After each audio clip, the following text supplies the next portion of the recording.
Dear Excellencies, colleagues, good morning, good afternoon, and good evening, wherever you are.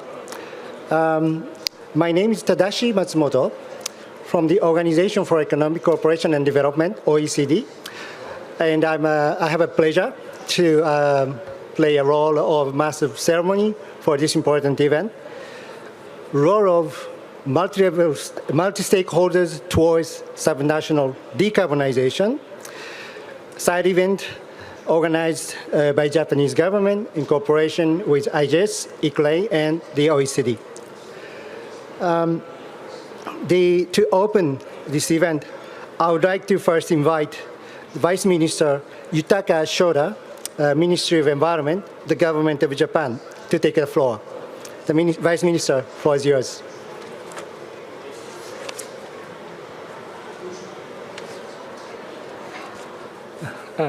Good morning, good afternoon, and good evening, everyone. Thank you very much for joining this side event, Roles of Multi-Stakeholders Towards Subnational Decarbonization. Minister of the Environment, Dr. Tsuyoshi Michael Yamaguchi, was eager to join this meeting physically, but unfortunately he was unable to be with us today. So let me start with his opening remarks on video. Good morning, ladies and gentlemen. I am Tsuyoshi Yamaguchi, Minister of the Environment of Japan. Thank you very much for joining this side event on the role of multi-stakeholders in regional decarbonization. In order to realize a decarbonized society, which is our common goal under the Paris Agreement, subnational governments play essential roles. They are the ones who really know where the economies stand and where their regional conditions stand.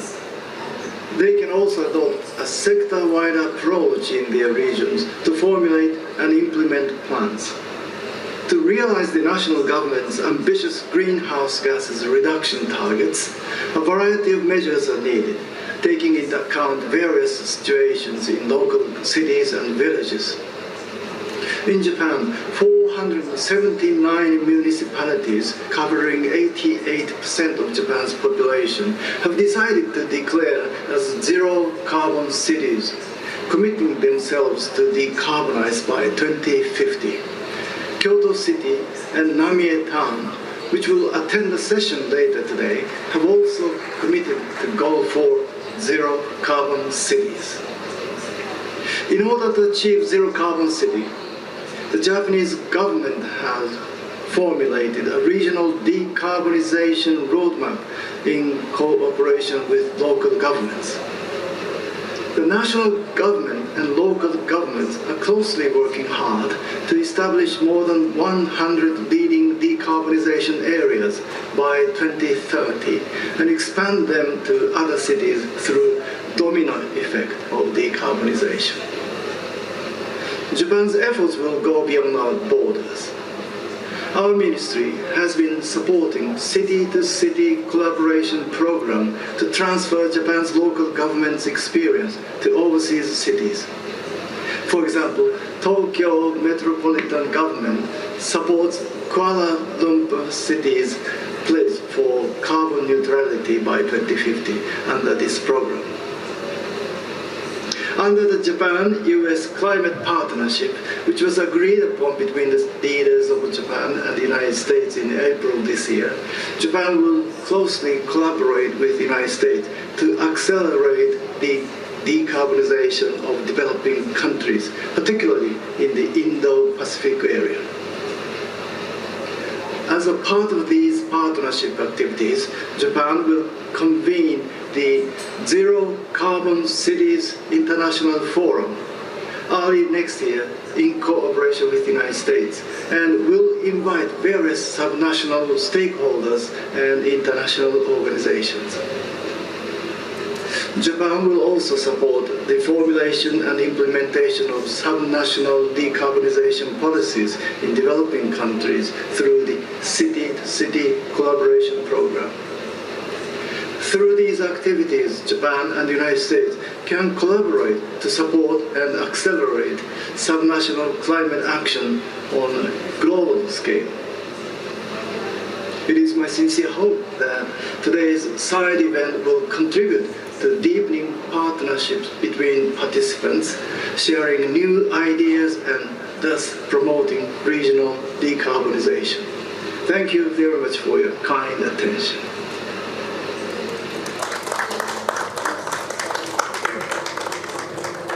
Thank you, Minister. Next, we are honored to invite Mr. Michael Regan, Administrator of U.S. Environmental Protection Agency, for his opening remarks. Mr. Regan, the floor is yours. Thank you. Well, good morning, and it's so wonderful to be here this morning. And I'm pleased to join Minister Yamaguchi in his remarks and the Ministry of the Environment of Japan, Vice Minister Shoda, Professor Takamura, as well as the subnational governments that are leading by example when it comes to strong climate action. I'm excited to join with Japan to promote and accelerate subnational decarbonization capacity around the world. EPA will partner with the Ministry of Environment Japan on a global subnational zero carbon promotion initiative that will deepen our collaboration through knowledge sharing and actions to support subnational policies on decarbonization. There is no small town, big city, or rural community in the world that's unaffected by climate change, which is what makes our commitment to global cooperation on climate action imperative. In the United States, we are moving aggressively, more aggressively than ever before, to tackle the climate crisis head on.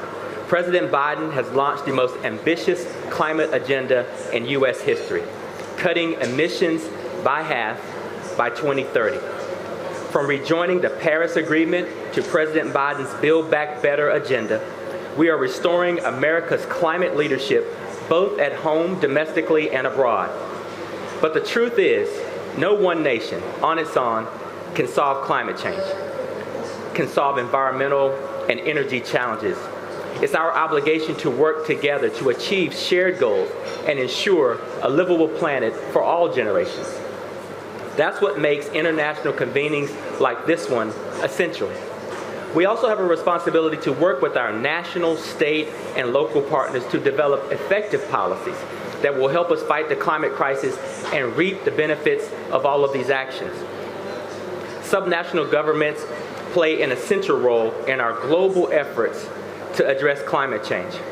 Throughout the United States and around the world, states and cities are laboratories of innovation, demonstrating their leadership when it comes to decarbonization. Subnational governments are critical to the success of national initiatives to make buildings more sustainable, more affordable, and healthier. EPA is supporting state, local, and tribal governments by developing new tools and resources on building energy efficiency and decarbonization with a focus on equity that subnational governments can use in their own planning. A whole of government approach that includes agencies from across national governments and strong partnerships between states and the federal governments is key to the success of this work. The United States is out in force here in Glasgow in support of President Biden's ambitious climate agenda, and national leaders are also joined by governors from across the United States to discuss and further elevate the joint investments and commitments to tackling climate change, protecting our underserved communities, and acting on other pressing environmental challenges.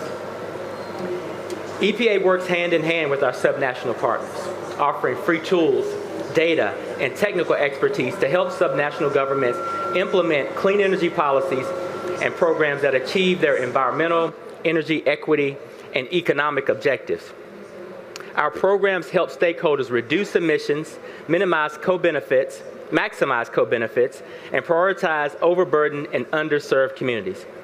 And in EPA's draft strategic plan for 2022 through 2026 that we released last month, we lay out our objectives to advance international and subnational climate efforts in service of the goal of tackling the climate crisis globally.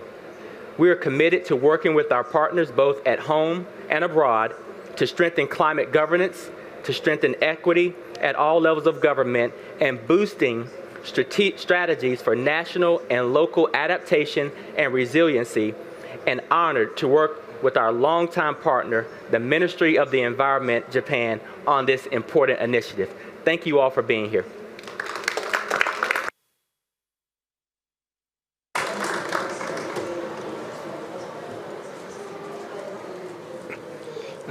Mr. Regan, thank you very much for your encouraging remarks.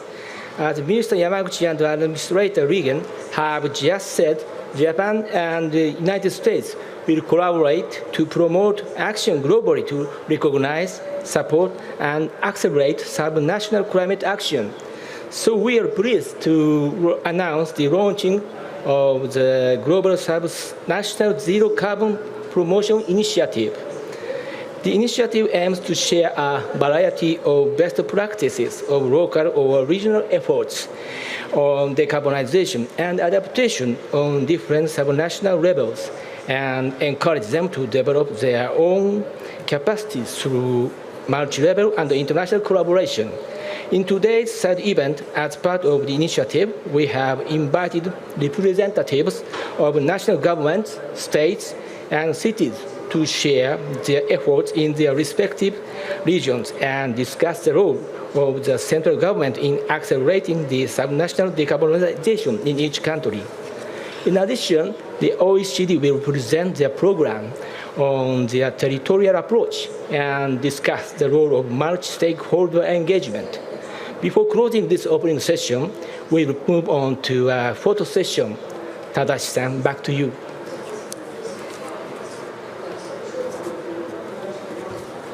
Thank you, Vice Minister. Now let's proceed to the photo session. We have a first photo together with Administrator Regan, Shoda-san from the Ministry, and Professor Takamura. Please proceed on the podium.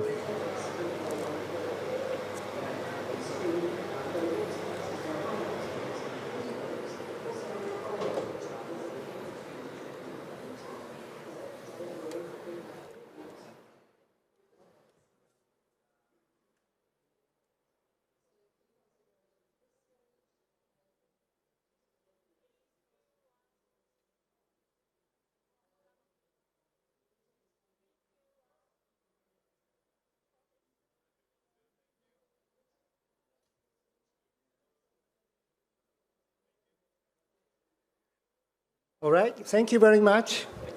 And now the second session, please stay. And now all the speakers, please proceed to the podium.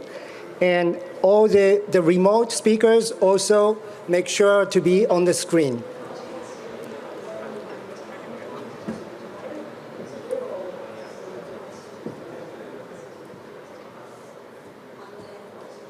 All the speakers on the podium now? Yes, great.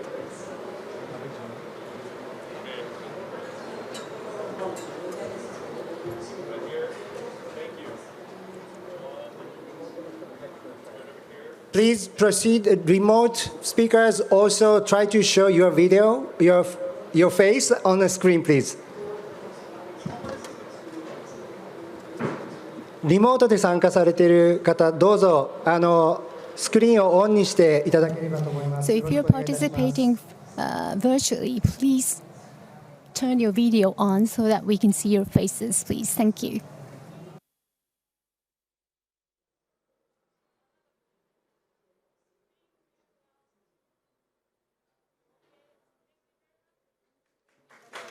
Thank you very much, everyone.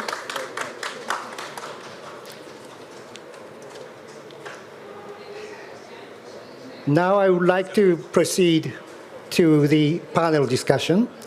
And it's my pleasure to introduce the moderator of the panel, Professor Yukari Takamura, Institute for Future Initiatives, University of Tokyo. Takamura 先生、よろしくお願いいたします。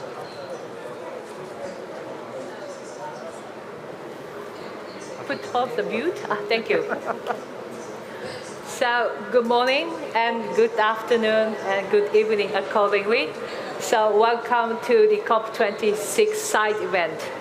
So we had a wonderful session of the opening, but we cannot, stop this discussion in the our panel. We have great speakers today from the subnational and state actors. So I'd like to first then invite the panelists of the first session to the podium. So Mr. Fujino and His Excellency, the Madiche Unga, thank you very much, from Malaysia, and Kuala Lumpur, Mayor of Kuala Lumpur. So,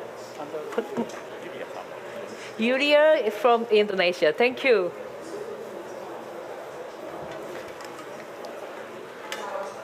So, to kick off the discussion, I'd like to kindly invite Mr. Fujino, Dr. Fujino, to do the framing presentation for this session. So, Fujino-san, you have the floor. Thank you very much, Professor Takamura, for your kind invitation to the panel.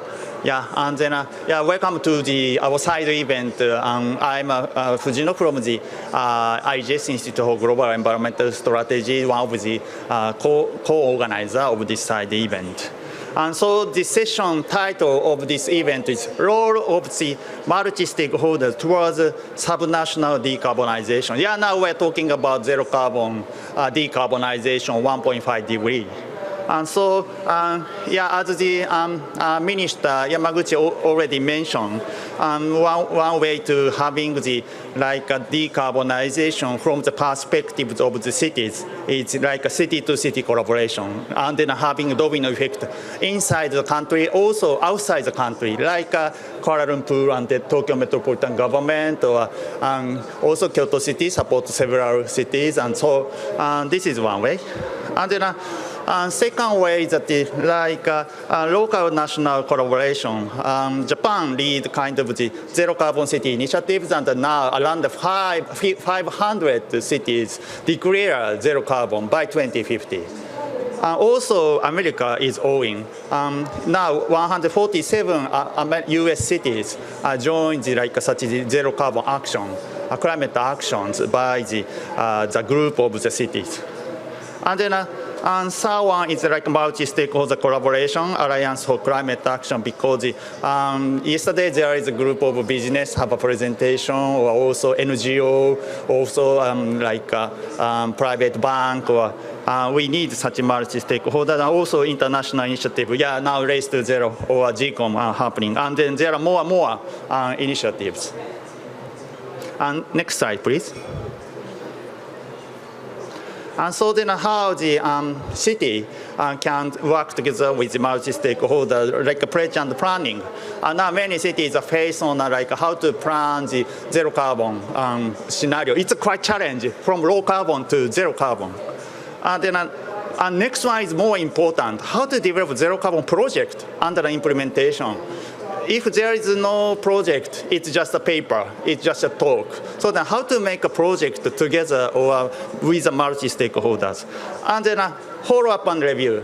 Paris Agreement or 2030 Agenda SDGs, this is also the key function to having follow-up and review. So then how having the more pledge type follow-up and review, this is the key. Also learning each other and then raise up ambitions. Still, Japanese city mainly focus on zero carbon by 2050, but like a US city or many EU city has a more ambitious target, like a 2025, 2030, 2040 by 2025 was something by whole zero carbon ambition. So through this session, we have a very good speaker, and I love to listen to the leading cases, and then to make more action, because this COP is quite the how to say epoch making, and there are many actions or the partners are happening like first week and then also second week. So let's make a good partnership. Thank you very much.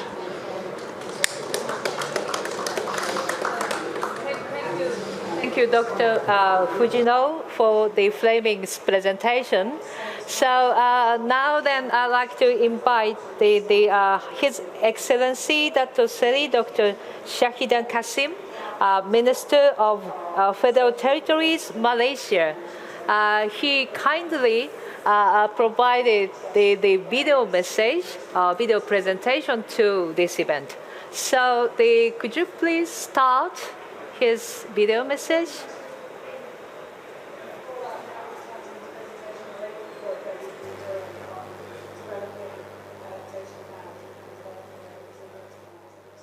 That's okay.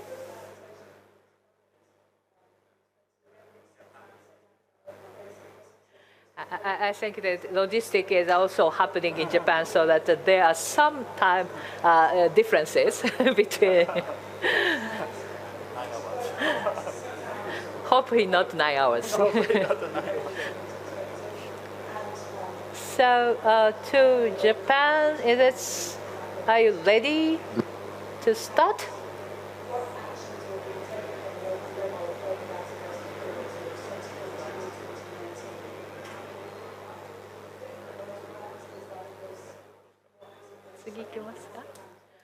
So I think there is some, the technical problem on the side of Japan, so that I think if you accept, Mayor, I'd like to invite you as the first speaker to this. Oh, there is time differences, Bismillahirrahmanirrahim. Alhamdulillahirabbil alamin. Wassalatu wassalamu ala asyrafil anbiya'i wal mursalin wa ala alihi wa sahbihi ajma'in. Assalamualaikum warahmatullahi wabarakatuh. Honorable ministers, distinguished speakers, delegates, ladies and gentlemen. Greetings from Malaysia and a very good afternoon to everyone in Glasgow.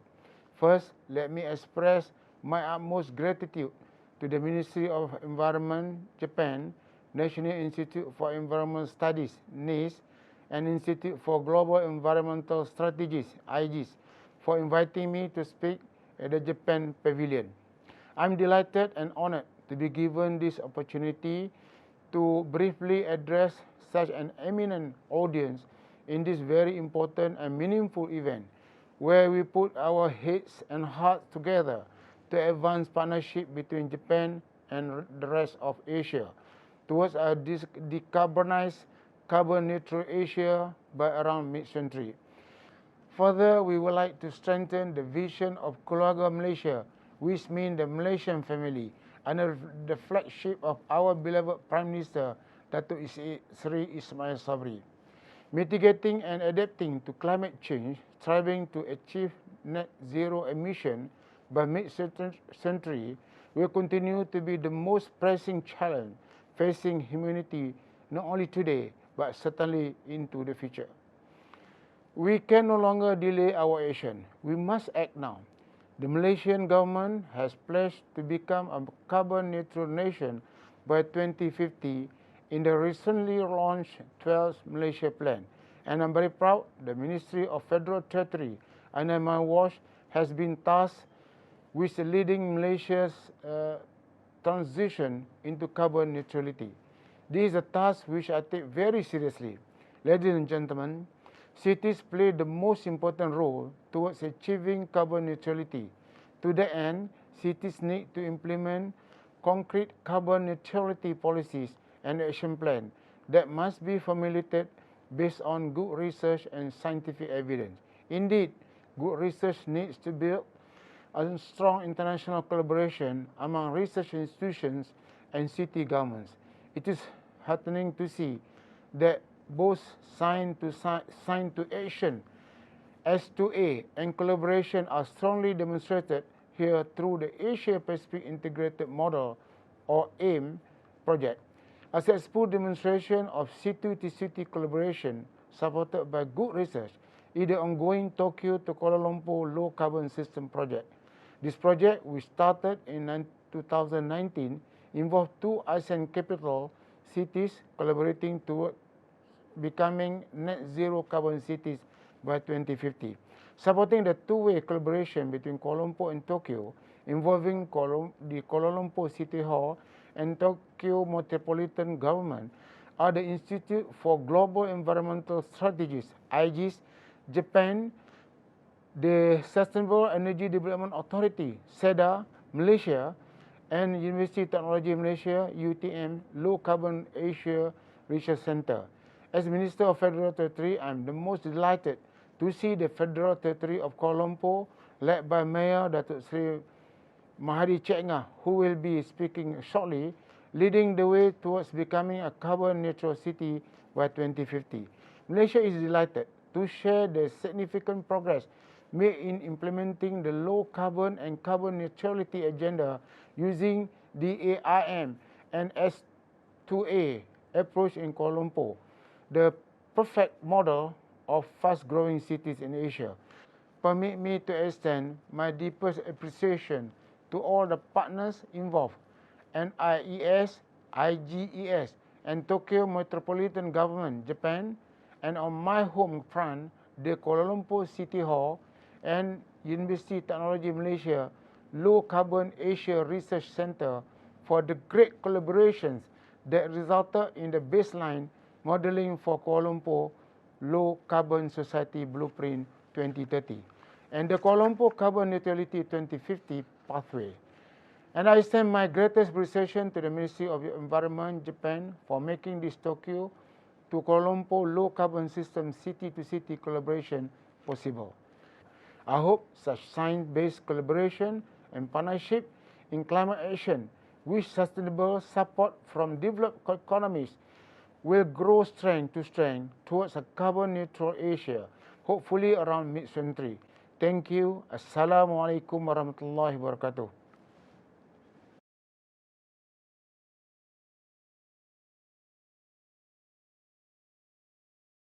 So kindly then I'd like to invite Mahadi Chetngah, Mayor of Kuala Lumpur City. Actually, the minister also mentioned that the quite good collaboration and the initiative of your city, and also the collaboration with the Tokyo Metropolitan Government. So, Mayor, you have the floor. Thank you, Professor Takamura, for the introduction. Excellencies, fellow panelists, ladies and gentlemen, a very good morning and thank you to one and all. Permit me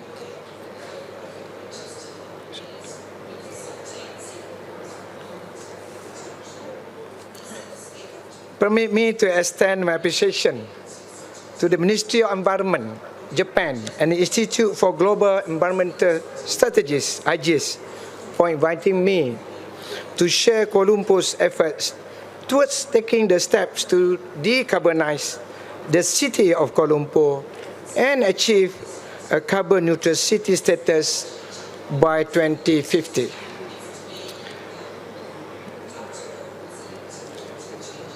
Ladies and gentlemen, in line with our vision of developing Kuala Lumpur into a world-class, livable, sustainable, resilient, and inclusive city for all, we have shifted our gears for more programs and collaborations, including between Tokyo Metropolitan Government and Kuala Lumpur City Hall towards becoming a carbon neutral city by 2050. Climate change opens up opportunities for technology change and innovation for mitigating carbon emission and adapting to its impact. With this in mind, Kuala Lumpur City Hall has continuously enhanced the capacity of its workforce.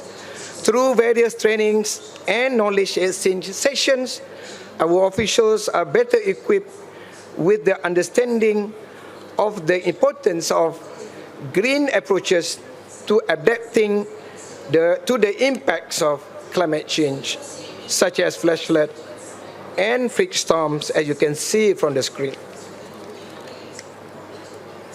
Beyond this, Kuala Lumpur City Hall foresees the importance of collaboration among the federal government. As you can see just now, the ministers for further tourists, giving the some introduction, and agencies, GLCs, private businesses of all sizes, communities, and NGOs and social enterprises. Involvement of multi-stakeholders is crucial for successful implementation of all low-carbon programs, especially in accelerating the achievement of our agenda to create a low-carbon society and reduce 70% of carbon emission by 2030 and carbon neutrality by 2050. Ladies and gentlemen, to the end, buy-in from the community is pivotal for the successful implementation of low-carbon programs. In this context, visibility is key. Nothing convinces people better than taking real actions and presenting actual results, such as the Go KL Free Ride electric buses, as you can see on the screen. Beyond strong local collaboration, over the past 3 years, starting in 2019, Kuala Lumpur City Hall has cooperated with the Tokyo Metropolitan Government, University Technology Malaysia, UCLG ASPAC, CityNet, GCOM, C40, and public schools, to name a few. We encourage collaboration programs between schools to educate the youth about their roles in combating climate change. Recently, Ipanas National Secondary School for Girls, Kuala Lumpur, and Fujimigaoka High School for Girls, Tokyo, are collaborating to enhance their understanding and knowledge on low-carbon lifestyles. This form of engagement is vital in order to encourage low-carbon practices from an early age to safeguard the interests of the future generations.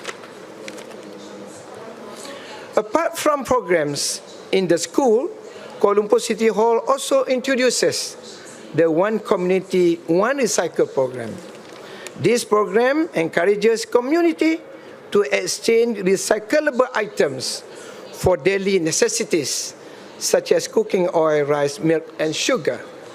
In addition to the above programs, recently we have also expanded this effort to allow exchange of recyclable items for the housing rental fee. So now you pay a rental fee with the trash. This applies to all Kuala Lumpur City Hall housing tenants.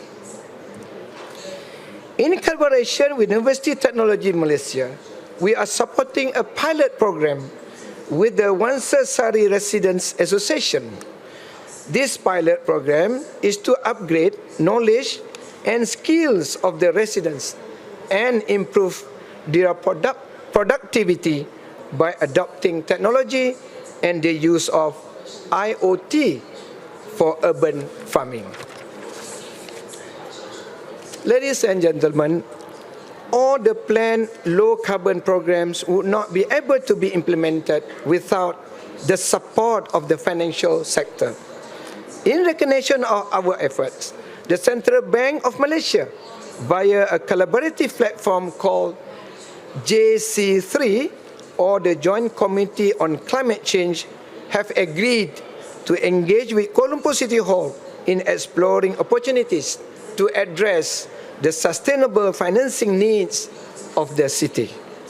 Meanwhile, commercial banks in Kuala Lumpur are providing financing loans to corporate agencies that adhere to the environmental, social, and governance reporting, that invests on the green growth and low carbon approaches. Ladies and gentlemen, fortunately, we are now beginning to see and acceleration in terms of climate actions, and this needs to grow exponentially among the stakeholders and implementers. I would like to emphasize that Kuala Lumpur is firm in expressing our commitment to the betterment not only of Kuala Lumpur, but the region and, of course, our planet. With that, ladies and gentlemen, I end my presentation. Thank you very much.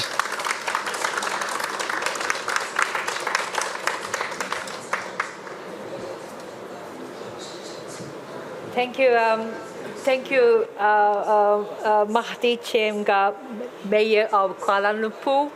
I was very much impressed by the government of Malaysia's commitment to the net zero by 2050, but also, you know, the big city like Kuala Lumpur.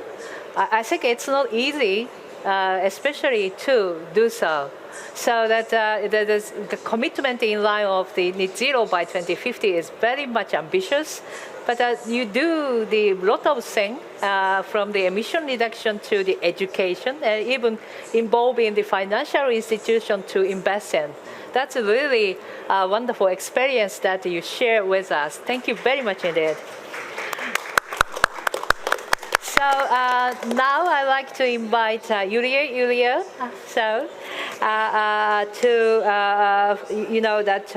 policy managers, governors, delivery unit, Jakarta, Indonesia, on behalf of Jakarta City. So you have the floor, please.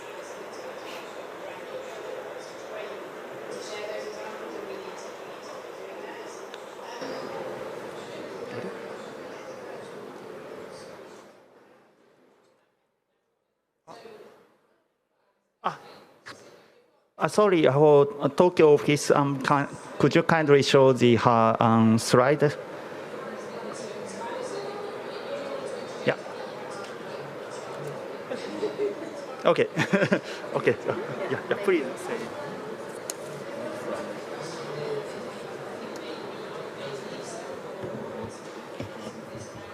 Good morning, ladies and gentlemen. Thank you so much for the government of Japan, especially to the Ministry of Environment of Japan, IGES, and also to all parties who are actually attended here today. So on behalf of Jakarta, I would like to appreciate for the opportunity to share with you about the experience from Jakarta towards the role of multi-stakeholders governor towards decarbonization. So actually, the climate mitigation actions and decarbonization for Jakarta is not the new thing for Jakarta, because we have done it actually since 2012. However, like you see on the screen here, that the journey is quite long. Since 2012 until now, there is a bit of the transformation. How can we accelerate the climate actions since then?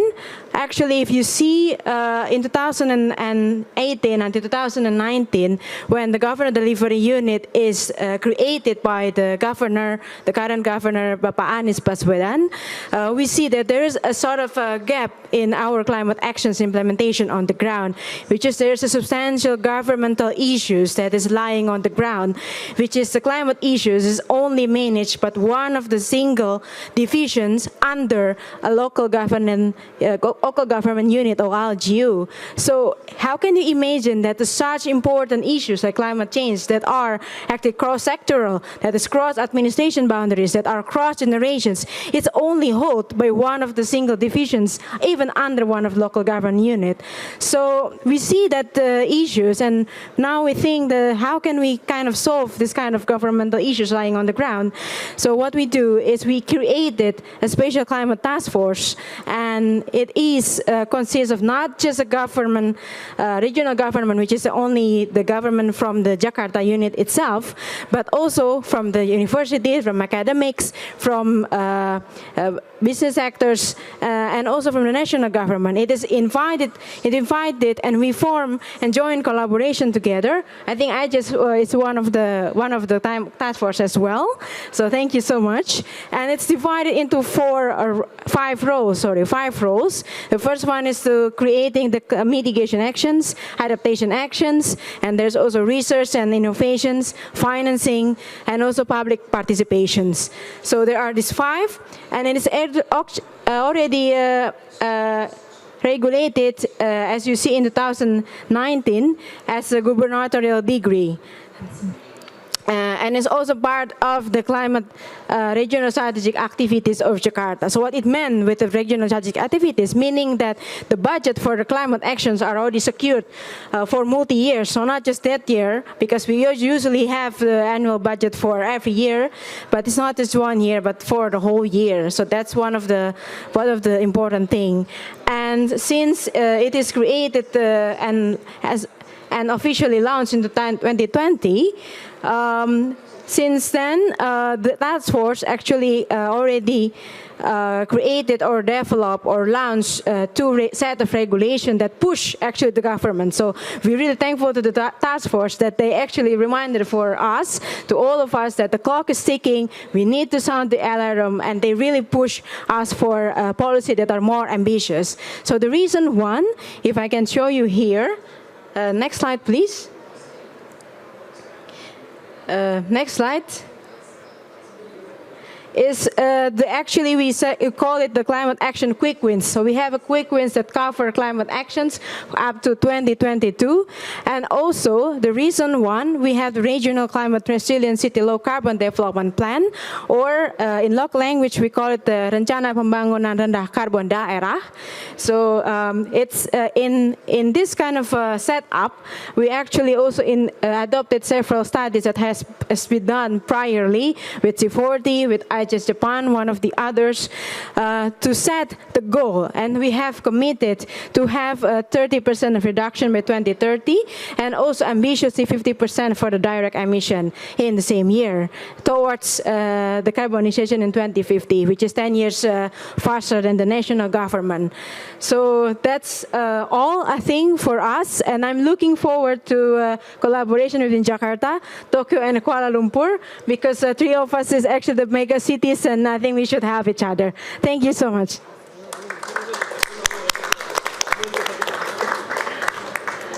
Thank you, Yulia. You know, the Jakarta, we all know that's the one of the early mover for decarbonization. So you suggested the multi-stakeholder collaboration between of course, the public authorities, cities, and the university, academic, business, and especially you focus on the public participation as one of the key pillars. So I was very much impressed by especially the budget is, ensured, especially in terms of climate change for multi-year. So that is, I think, very important to maybe make accommodation to changing the social infrastructure and others. That's really suggestive. Thank you very much indeed. So I think we are almost running out of the first session time, but if you have any comment, especially to Dr. Fujino, to others, I'd love to. Okay, so Mahadi-san, what is your next challenge? So you are a great mayor, and then now you are in a COP26, and then what is your next journey, challenge? Thank you, Dr. Fujino-san. The next challenge is I'm going to face a lot with the community, because to be able to have good achievement on the target is actually everyone's responsibility. We have to have a low carbon lifestyle. It's not just one single person work, it is everybody's work. So the challenge is, how do I build up the capacity of the city hall, the officers and all that. I mentioned that bit in the speech, but then we need to do more, because we have 1.8 million population, very much less than Jakarta. Jakarta has got more. So could be the challenge not as big as what Jakarta is going to face, but then it's going to be the same thing. We have to convince these people to actually adhere or embrace low carbon lifestyle. But again, we have to start somewhere. We have started it, and again, the capacity building is one issue. The other issue is really on the financing. Of course, we need money. We need to have more solar farm probably. We need to have more solar panels. We need to have more green infrastructure. We are also targeting our future model split. Percentage of using public transport must be more than what we have at the moment. Currently, about 60% or nearly 60% of people in Kuala Lumpur taking public transport, but that's not enough. We want to do more. So to be able to do that, then you have to have another facilities, build the facilities to push people to use public transport. And again, I have shown the buses, go free ride, go KL buses is free. This is also one of the ways to get more people to use public transport. And the bus also, we have just started, we have got one electric bus, probably 2-3 weeks ago, but we're going to have more. So that's also involved money. Thank you. I will just stop there first. And then, to Yuria-san. So I heard that you come here to launch your new initiative. So how about launching here? And then we can take a group photo, and then we can finish this panel one. Yeah, please show your launch. Yes. Yes.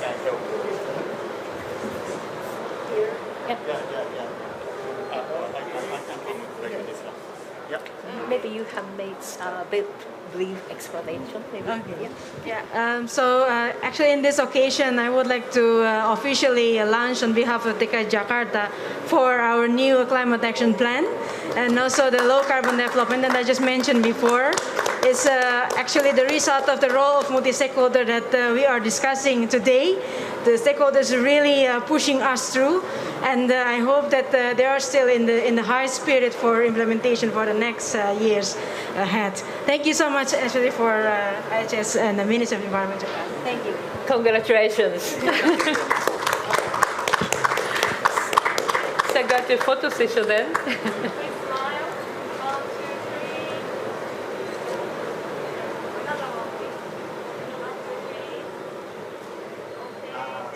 Thank you.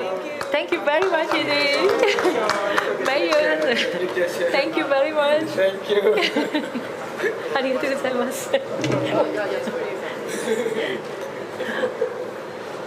So again, I'd like to thank all the panelists of the first session. I think that, thank you. I think that's the very much good opportunity to know that already the Asian cities are moving toward decarbonization. So thank you very much indeed to the panelists. Thank you.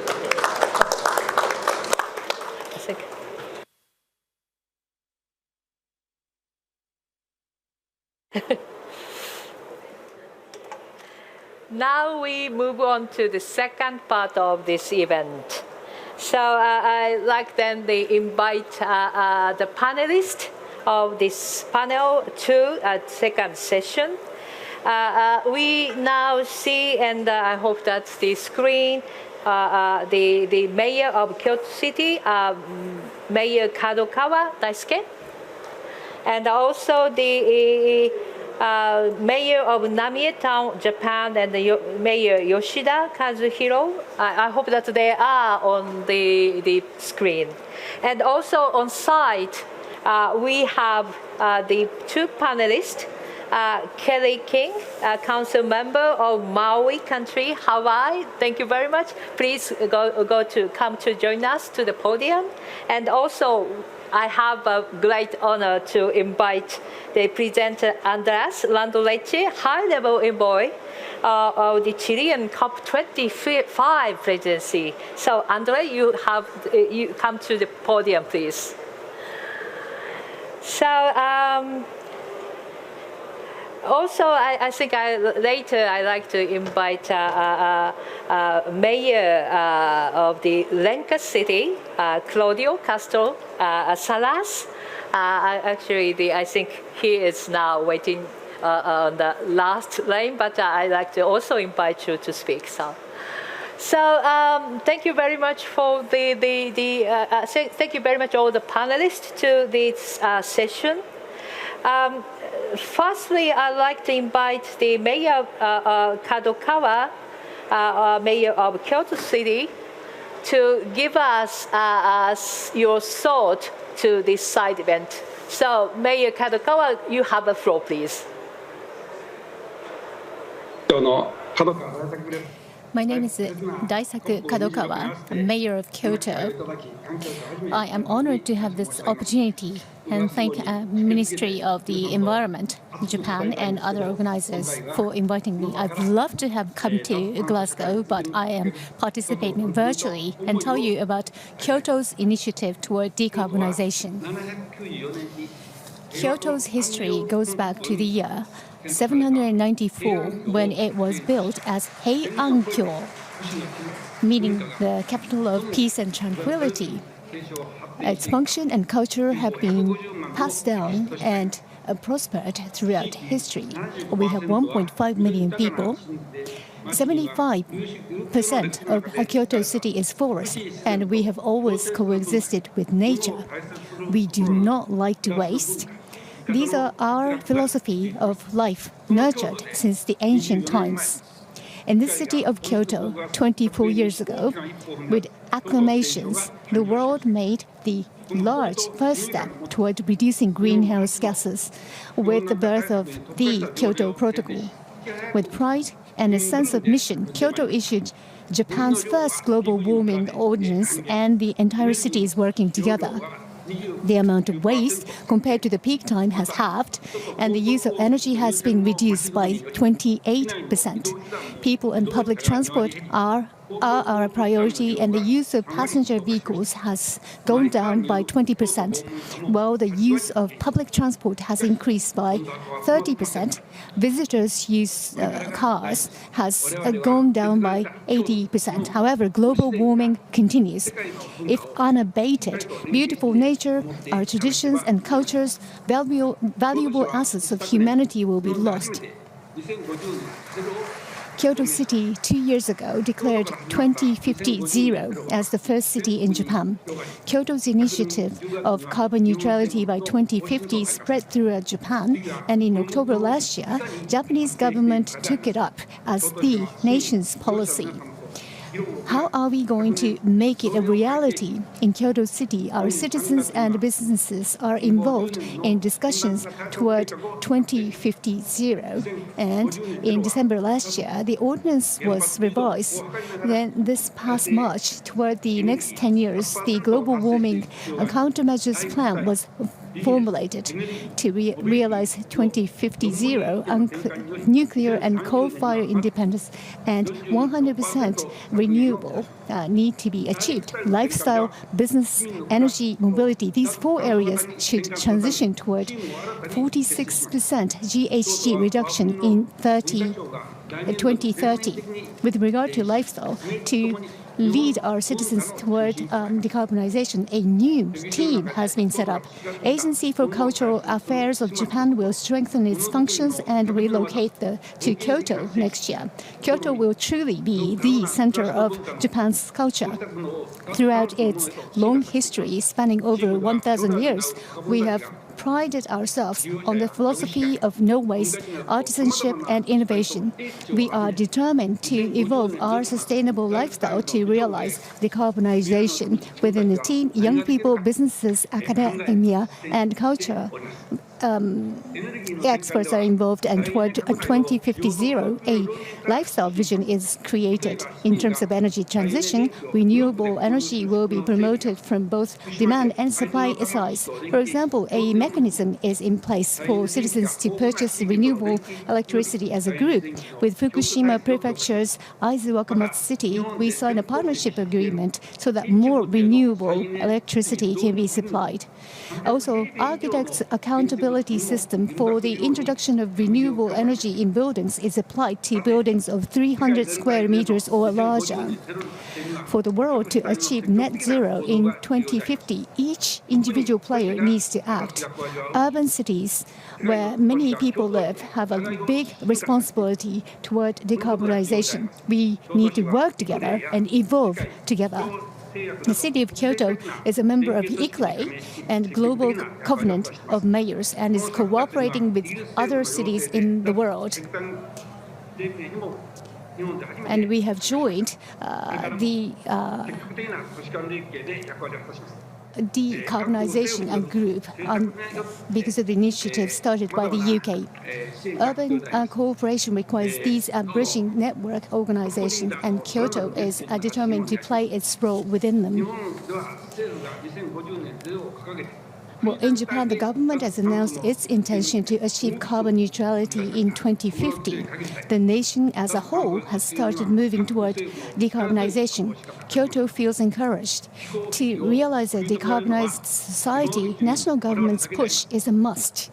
To stop global warming, we are the only ones who can do it. Kyoto, with a renewed sense of determination, will contribute to decarbonization. Let us make efforts, and let us make it a reality. Thank you very much for the very, the determined statement for the audience. I know that all of know that the Kyoto City is the birthplace of the Kyoto Protocol. And since then, the Kyoto City has been a center of climate action, not only in Japan, but also in all over the world. So the stronger message from the Mayor Kadokawa is actually to encourage the public authorities, the city and the state and the subnational actors. So thank you very much indeed for your message. So I'd like to then invite the next speaker, Ms. Kelly King, a council member of Maui country, Hawaii. So please have a floor to start your presentation. Yeah, sure. Thank you. Thank you so much. Thank you. Thank you, everybody, for having me here. Appreciate the opportunity to share what we are doing in Maui County, but also the state of Hawaii. U.S. local governments have been active on climate, energy, and sustainability for decades, but it's wonderful to see Administrator Michael Regan at this session, and to know that we are revitalizing the EPA this year. Most of us from U.S. know, we've had a bad 4 years with the Environmental Protection Agency, but it's back. And earlier this year, I was confirmed as a member of the Local Government Advisory Committee to the EPA. So I'm especially looking forward to being able to represent the local action on the ground, boots on the ground. And we appreciate the Biden administration for setting up these channels. Local advisory committees have been around for a long time, but they have not been active in the previous administration. So now our local, state, and county and city governments are actively engaged again. My great appreciation for the Environmental Protection Agency extends back decades when my company, my husband and I founded Pacific Biodiesel, now the oldest biodiesel company in America, worked with the EPA to provide our data when they were developing ASTM standards for biodiesel, so that it now has equal footing as far as standardization with petroleum fuels. And also I joined the EPA on 2 of their Pacific Island Environment Conferences in the mid-2000s in Guam and in American Samoa to present our community-based biodiesel production. This is a very key component of it because big business always makes an attempt to take over new industries. It's very important for our just transition and for equity to focus on community-based and bring the direct benefits to the community where people can have jobs and the revenue stays in the community. I was also fortunate to be part of the ICLEI delegation that, excuse me, meeting with the National Climate Advisor, Gina McCarthy, last week. And this was a very small meeting with only 6 of us from the local government heads. And so what came out of that meeting was when money comes to local governments, we know how to spend it. Any national climate funding can be delivered directly to cities and counties, and we have proved over the past years that we are capable of moving climate action forward. And sometimes this flies in the face of certain states who refuse to spend the money when it comes to them and to the detriment of the citizens in those areas. Excuse me. The federal government should recognize that state and local politics impact availability of finance. Excuse me. I did test negative today, so it's not that. So eliminating the need for money to flow from the state to the city or counties can be especially helpful. The last money that came from the pandemic, only cities that were, excuse me, 5,000 square feet or 5,000 population or large, 500,000 or larger could get the money directly. National governments need to remove the restrictions that only the largest sized cities have direct access to funding. So we, as Maui County has 165,000 residents, we had to fight for our money. We had to beg the state. We got it eventually, though. In Maui, we raised our ambition in 2021 through our participation in the Race to Zero. We've committed to work alongside 150 ICLEI member communities around the United States. Mahalo. Arigatou gozaimasu. To set our science-based target to reduce emissions by 2030 in order to be on target for climate neutrality by 2050.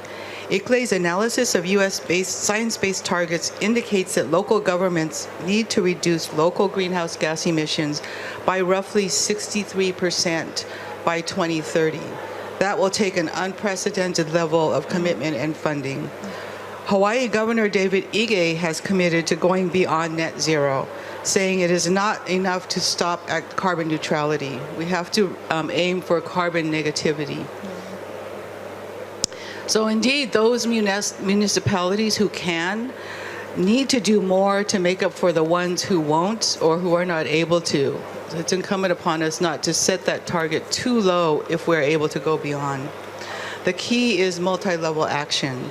We need state, government, regulators, utilities, and national policies that reduce fossil fuel use for electricity generation by 80% by 2030 and eliminate burning fossil fuels altogether by mid-century. As was said earlier by an earlier panelist, this is also going to take the private sector and individual persons taking individual actions. Personally, I have not driven on petroleum since the year 2000, so I'd like to give myself that little plug.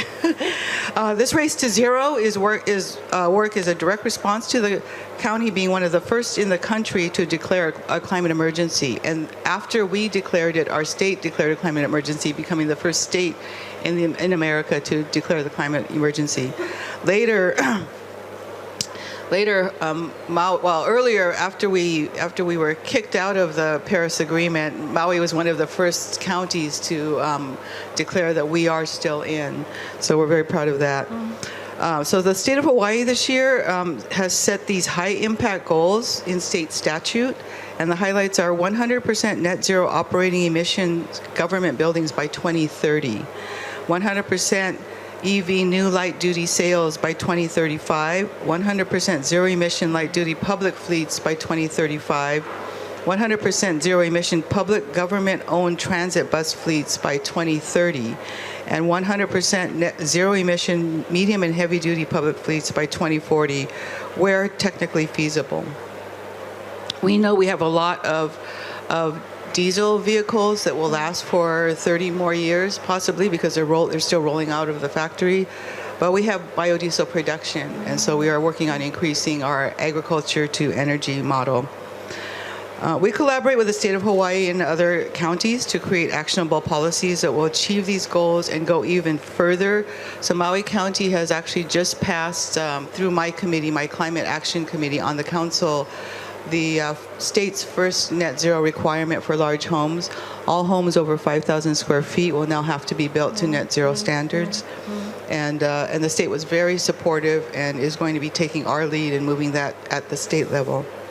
Our collaborative efforts extend across the country, too. We are one of 4 U.S. communities to pilot the Circle City Scan tool, and we're very excited about this. This is working with ICLEI USA to develop a model for the circular economy so that as we come out of the pandemic and address things like our over-tourism, we will be also addressing climate change, and we will be addressing it in a way that focuses on local business, agriculture, industries that will return to will create local jobs and also return to the local economy.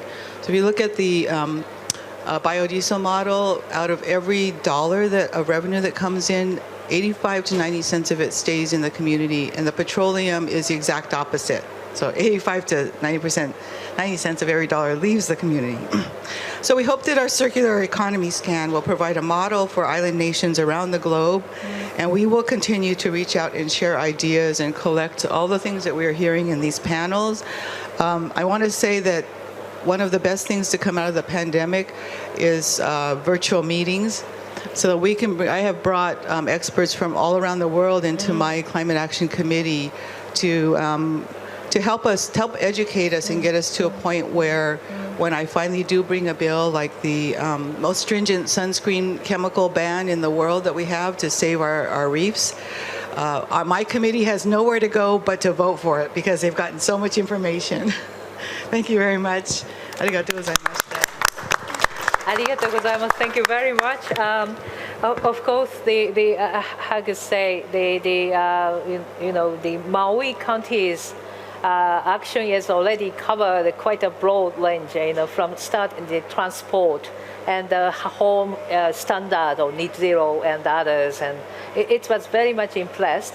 And also the circular economy is also now being built in the climate policy, and also the opportunity to stimulate local economic and job creation. That's really suggestive. Thank you very much indeed.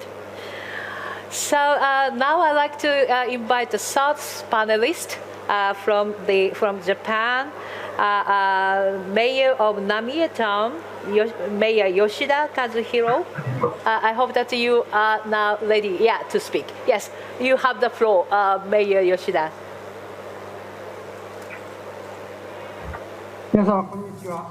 Good afternoon or good morning, everybody. I am Kazuhiro Yoshida, Mayor of Namiya.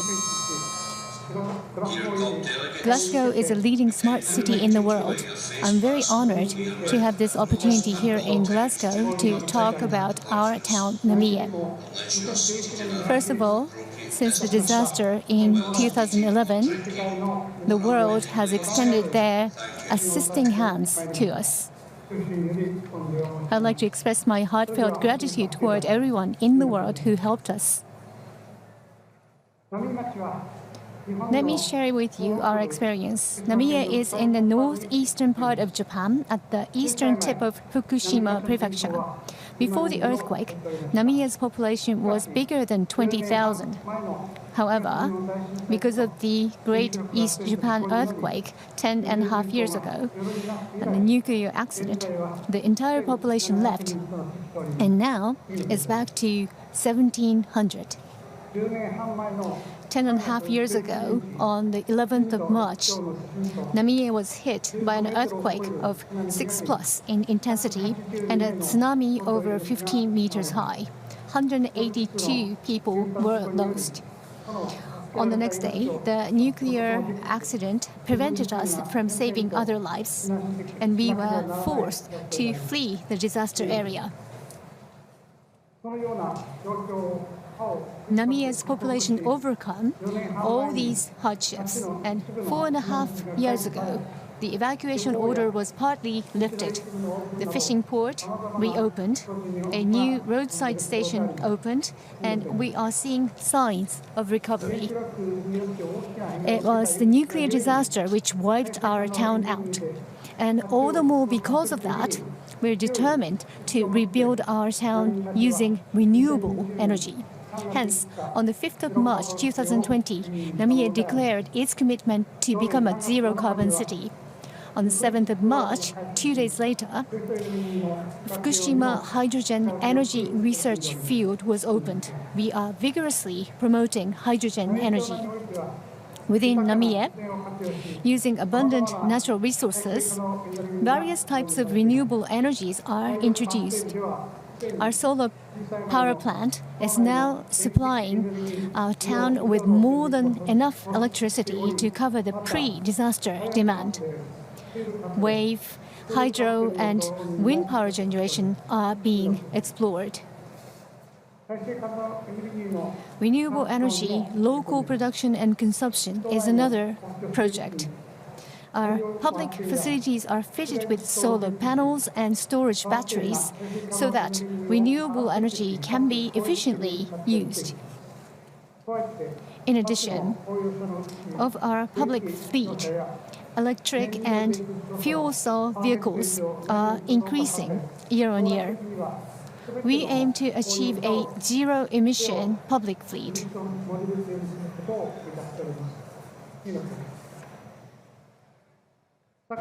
Last November, we announced Namie Hydrogen Town Initiative. We aim to widely use hydrogen in our town. Hydrogen stations enabling various types of charging and usages of hydrogen. Hydrogen delivery services, which delivers hydrogen together with daily necessities. World's leading hydrogen mobility and many other possibilities are explored.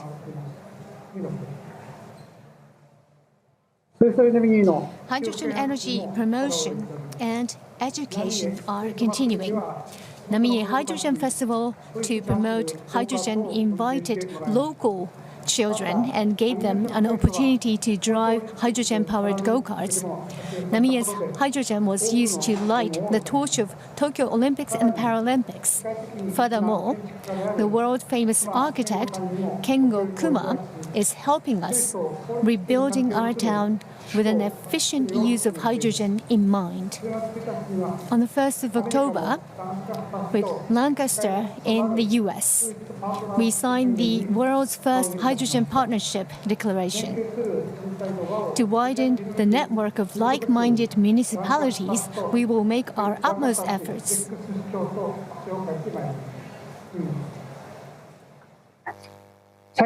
In conclusion, if humanity is to coexist with this planet, renewable energy and hydrogen energy use will have to be exponentially increased.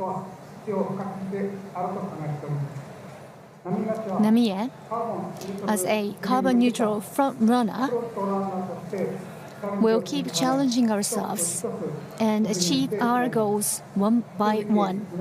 I would like to take this opportunity to ask for your continued assistance and cooperation. Thank you very much for your attention.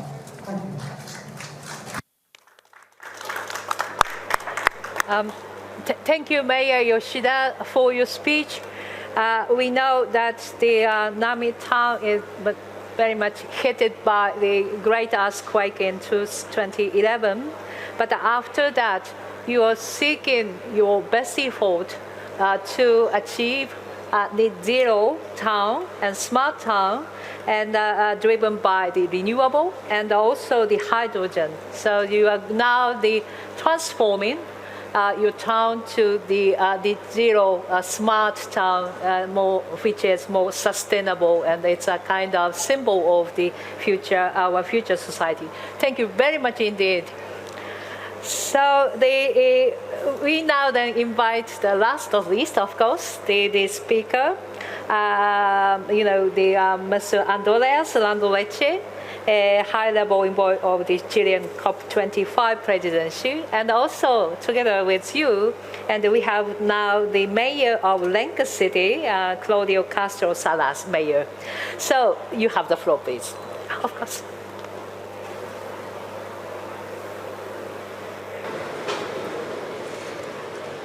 Well, konnichiwa. Konnichiwa. Well, first of all, I'm delighted, and it's quite an honor to speak on behalf of the Ministry of Environment and the COP25 presidency. Please, next slide. I'm going to be very brief. I'd like to share my time with Ambassador Claudio Castro. I'm happy that he managed to join us this morning. And I also like to acknowledge that Diego Ribó, our Director of Sustainability of another local government, the municipality of Vitacura, both from the metropolitan region of Chile, are present today. And I'm pretty sure they look forward to further collaborate with the Japanese government and some of the cities that are here present this morning. So next slide, please. I'd like to provide you an overview of what is the climate action in Chile. And to start off, I'd like to say that we are in the process of approving a law, a climate change framework law that will set the carbon neutrality goal by 2050 at the latest, okay? And that will provide the necessary framework and governance and management instrument for adaptation, mitigation, capacity building, and technology transfer, and of course, very important, financing. And also will allow us to have strong monitoring, reporting, and verification systems to guarantee the achievement of these goals. And happy to report that last month the bill was approved by the Senate, and now we're in the lower chamber, and we're crossing fingers that we will get this law very urgently. Next slide, please. So just to give you an overview, we got this national goal, carbon neutrality and resilience by 2050. And then we got the most important instrument that the Paris Agreement set out, so the NDCs and the long-term strategies. We submitted a very robust, very ambitious NDC after a long and early multi-stakeholder engagement that I will comment later on. And also happy to report that after a long consultation period with multiple stakeholders throughout the year, last year and this year, we submitted quite recently, Minister Schmidt, our COP25 President and Minister of Environment, presented the long-term strategy to the UNFCCC Secretariat. Those two instruments provide the necessary basis to have sectoral mitigation and adaptation plan, subnational actions plan, and more importantly, local actions plan. And also we have a watershed strategic plans. Because at the end of the day, national government were responsible to provide the framework, legal framework and policies, but the responsibility of implementation resides on local governments, really, and I'm looking forward to listen to Claudio Castro later on. Next slide, please. As far as the management tool for adaptation, our NDC had sectoral adaptation plans, regional action plan, a climate risk map at a community level. We also embark into the analysis and determination of what are the costs of inaction, because it's the only way to move forward. You need to explain our society how much it will cost if we don't do anything. And also we have a national disaster risk management policy implementation. As part of our NDC, we also try to link everything we do with the Sustainable Development Goals and the 2030 Agenda, because at the end of the day, everything is connected and interlinked, and we cannot have a silo approach here. So we have a strategic plan for all basins. Water is a big time issue for us. We're experiencing a drought for the last 12 years, so managing water is key for us, and we need to build the necessary infrastructure for the coming years, which look very gloomy as far as rain is concerned in our country. Next slide, please. this is just a general overview. What are, we call it integration commitments, because at the end of the day, everything that we do helps the common goal of carbon neutrality. So we have strong action as far as forest is concerned, in terms of ocean, peatlands, and circular economy. It's been mentioned before here, for us, circular economy plays a central role in decarbonizing our economy. We know that at global level, 55% of the emission comes from the energy production, but 45% come from the way we produce and consume. So at the end of the day, we need, as the mayor of Kuala Lumpur said, this is a change at the level of individual. You know, we need to have everybody on board. We are all in this together. If everybody's not involved, we won't be able to accelerate the necessary transformation we need for a low-carbon resilient economy. Next slide, please. Just to give you an example in the mitigation commitment that we had, or an NDC, we had an NDC in 2015, and then we had a proposal. But after the citizen environmental participation process, we call it PAC proposal, you know, we end up with a more ambitious NDC, because it's really important to have a very clear, inclusive, transparent, and early engagement with all stakeholders, because they end up buying in on the process and have a sense of ownership of the outcome. Next slide, please. This is also an example of an adaptation commitment. So we had an NDC proposal, and after the PAC process of public participation, we end up with more commitment and more robust commitment in all fronts. And everything is linked to the UN SDGs framework. Next slide, please. So we're making progress. We have 16 regional climate change commitments, 4 pilot regional action plans on climate change, a regional greenhouse gases inventories, because in the south we have some regions that in the north they emit more, but in the south they capture. So it's very important to have different regional inventories.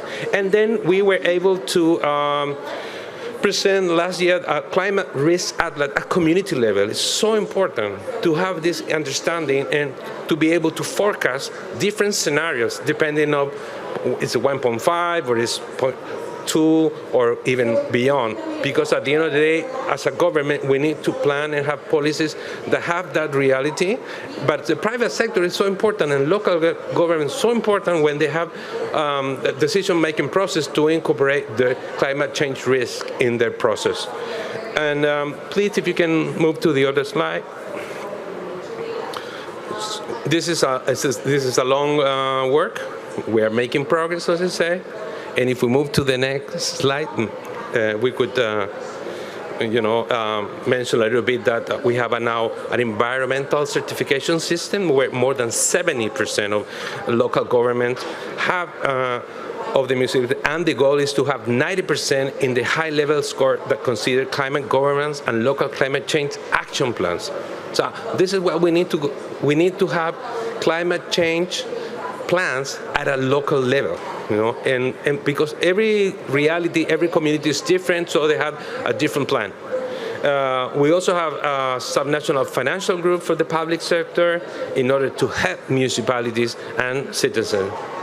As far as the sustainable recovery after COVID-19, most of our investment going last year and next year, 30% of that public investment is to accelerate climate action. So all projects that are climate action oriented will benefit of that $2.6 billion fund. And that will go for sustainable cities, clean transport, energy efficiency, sustainable urban parks, and sustainable housing, which is composed of insulation, renewable energy, and so forth. The next and probably final slide, please. So, as you know, in public environmental policy, you need to get everybody on board. So our goal is to encourage climate action from the territories with a special focus on adaptation of climate change, because climate change is here and it's here to stay for a while, in order to improve the quality of life of people in their territories. At an international level, and in a lead up to the COP25 in Madrid, we launched the Climate Ambition Alliance for Carbon Neutrality with more than 122 governments, and I'm happy that Japan joined this year. And that alliance gathers states and non-state actors. It's so important. We have a common goal, and among those actors, we have more than 500 cities and subnational governments that are part of this alliance, and we follow science. So on that note, I'd like to conclude my remarks so I can give time to the distinguished mayor of Renca, Claudio Castro, to also comment on their particular plan. They have joined recently the Race to Zero campaign that we are promoting along with the Climate Change Champions, so maybe he could elaborate further on that. Thank you so much. Domo arigato gozaimasu.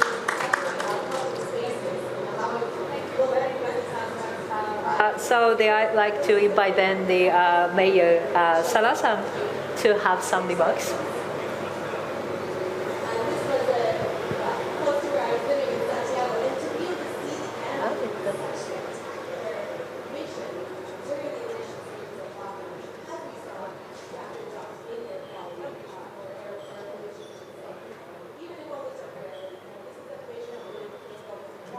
Okay, thank you very much for the invitation. I'm very honored to be chairing this panel with you.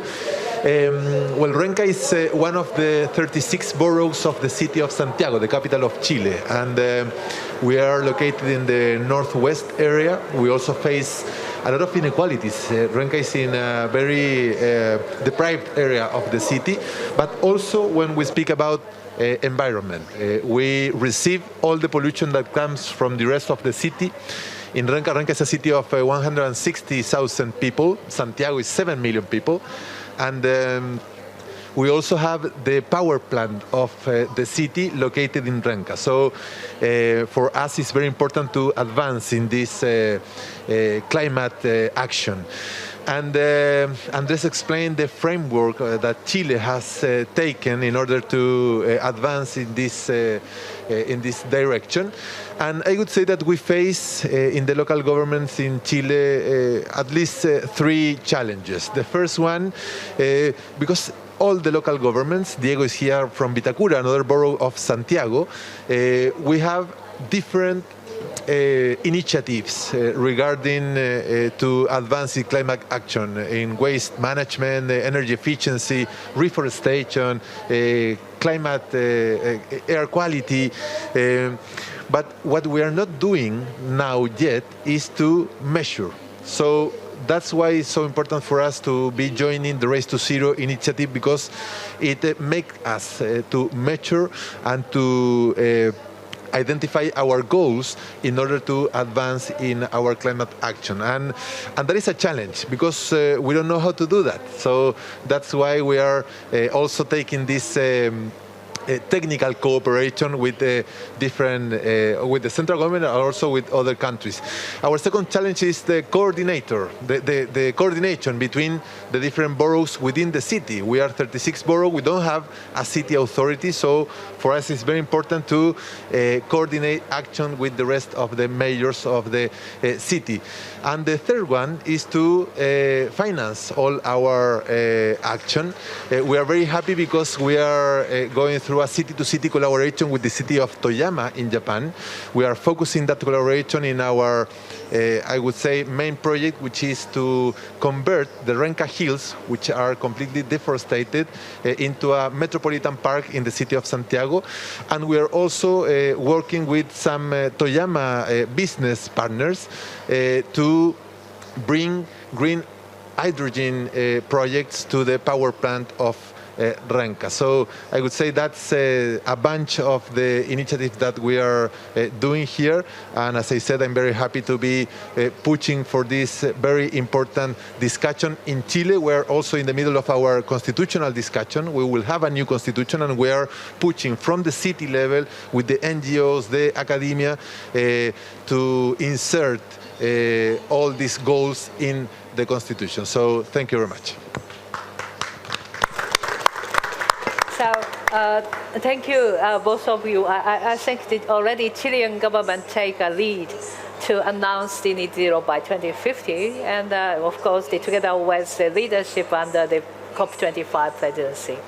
And also suggestion from mayor is that the integral approach and public participation, finance, and international collaboration with other cities, such as Toyama City here in Japan.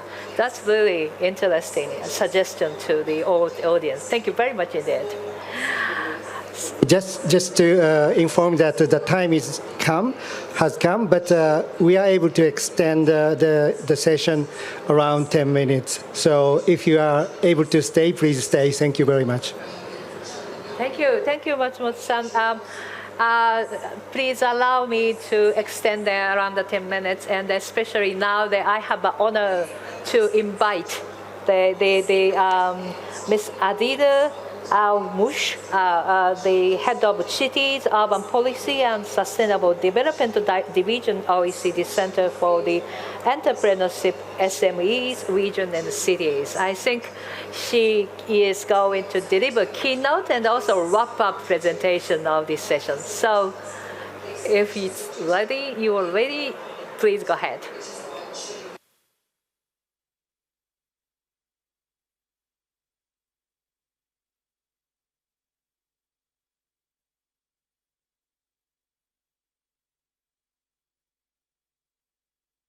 Good, great, here we go.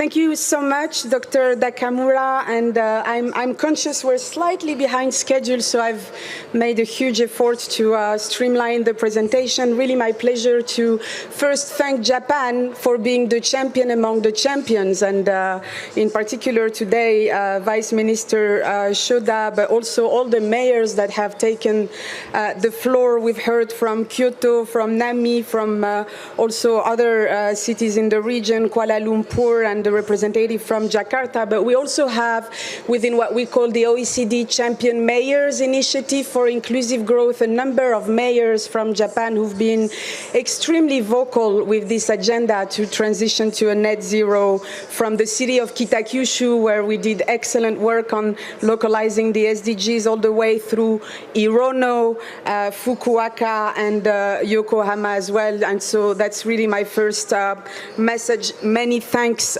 to our Japanese colleagues and supporters. You've always been at the forefront of very important pieces of work at the OECD, and in particular that climate agenda. Now, there are three main messages I would like to convey today, building on the work that we're doing at the OECD on localizing climate action that my colleague Tadashi Matsumoto is leading in particular. The first one is that decarbonizing cities is the way to go. This is where most people actually work and live. This is where most of the challenge and the impact of climate change is felt. And this is also where we see very strong potential through policy, but also, let's say, coordination mechanisms and funding mechanisms for the years to come. But, and that takes me to the second point, thinking that cities on their own are going to solve the magnitude of the challenge is an illusion. And we've documented at the OECD to which extent those actions from the local level need to be an addition, an amplifier of what national governments have committed and need to deliver, more than a substitute.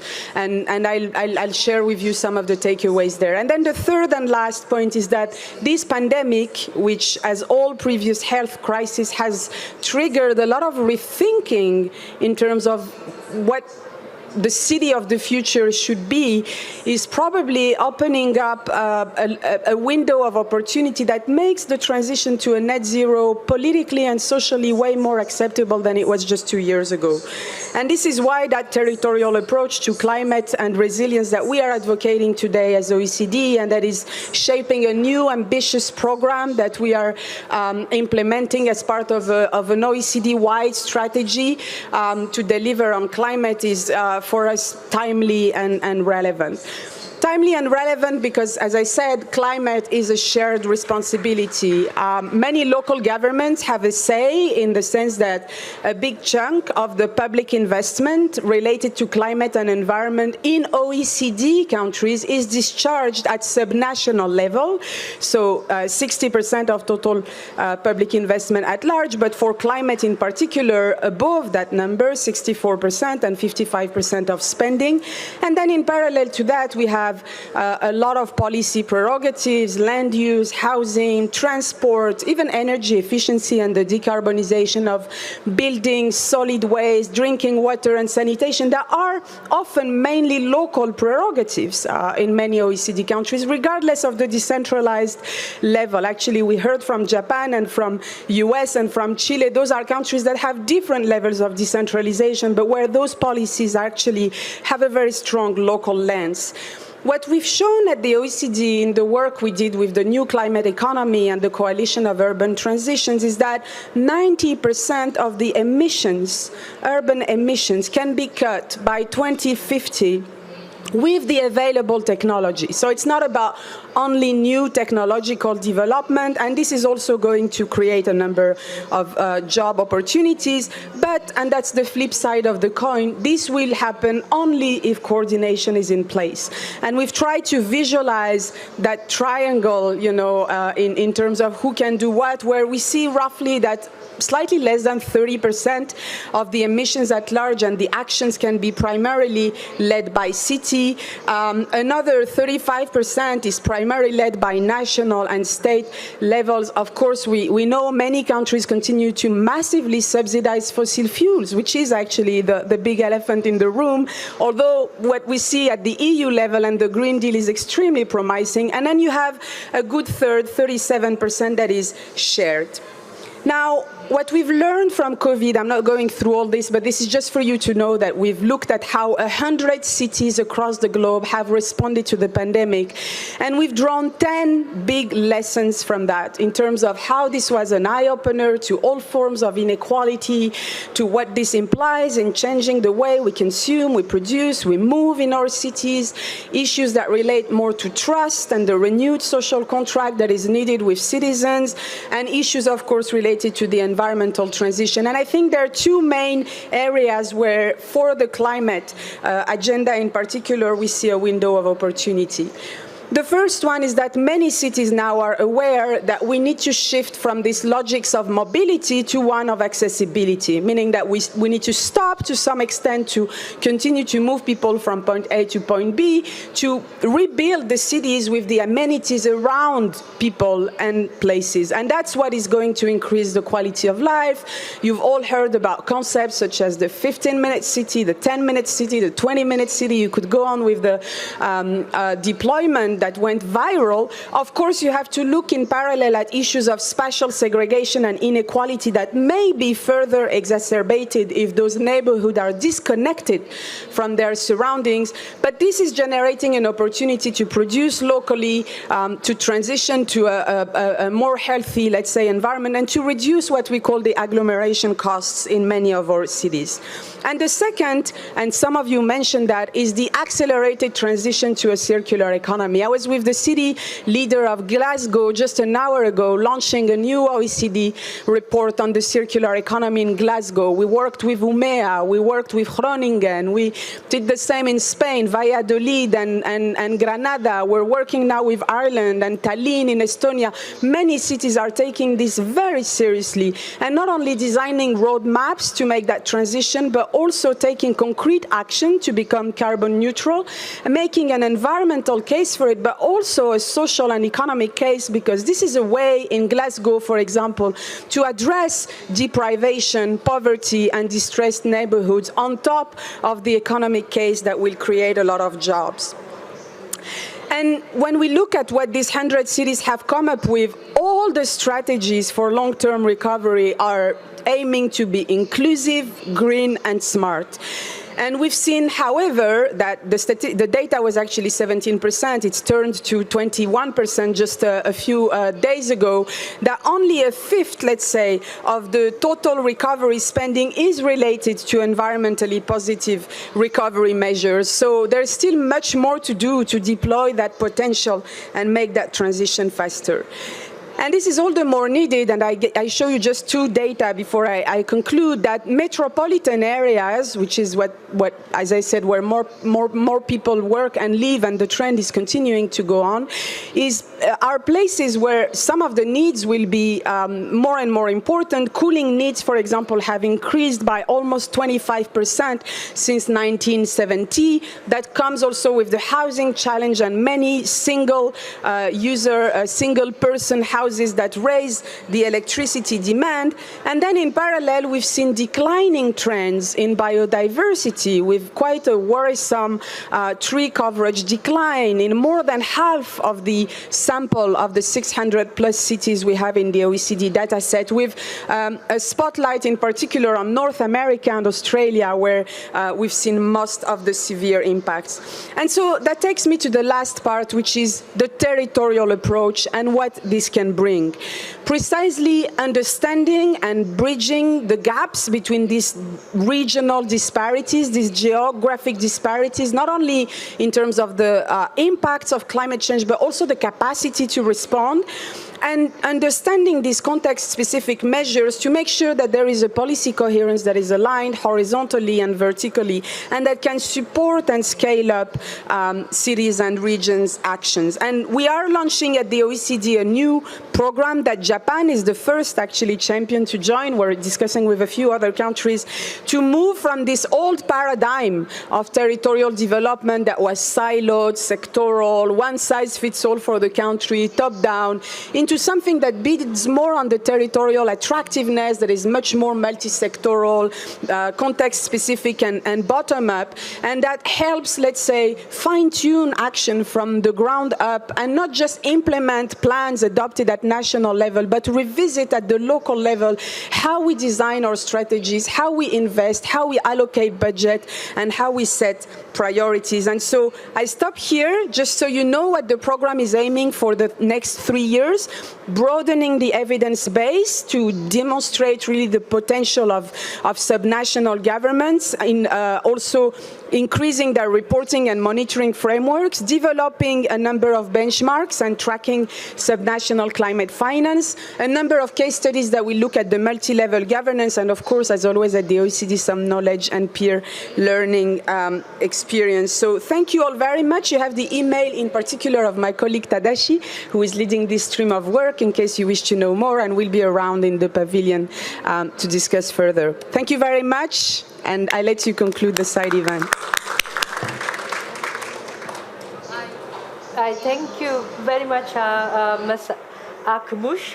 It's really wonderful wrap-up presentation of what we discuss in the side event.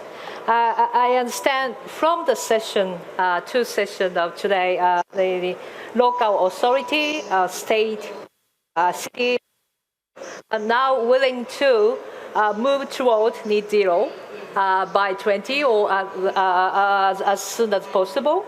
So I think the local authority have also, of course, a responsibility and also power to transform it toward the more sustainable city and state and towns. So I think the initiative today just launched, and also together with a long-standing collaboration will assist you to do so. So now with that, I back to Matsumoto-san. Thank you very much indeed. Thank you, Takamura-san. Thank you, all the panelists. Thank you very much. To conclude, I would like to invite again the Vice Minister Shoda to deliver us closing remarks, please.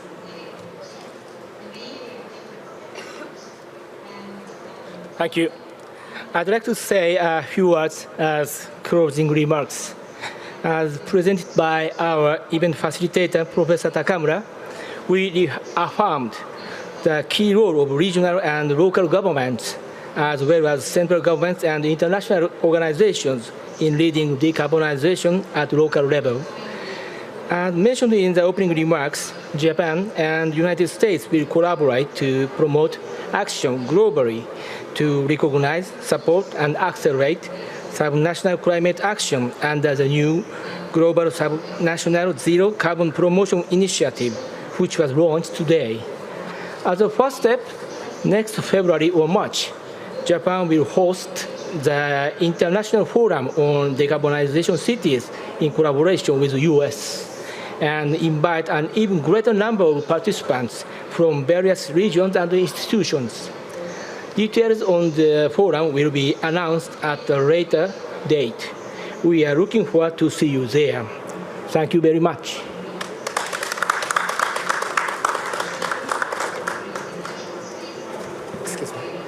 Thank you very much, Vice Minister Shota. This concludes the side event, the role of multi-stakeholders towards subnational decarbonization. Thank you very much again for all the participants, all the people who have prepared for this event, and then all the participants.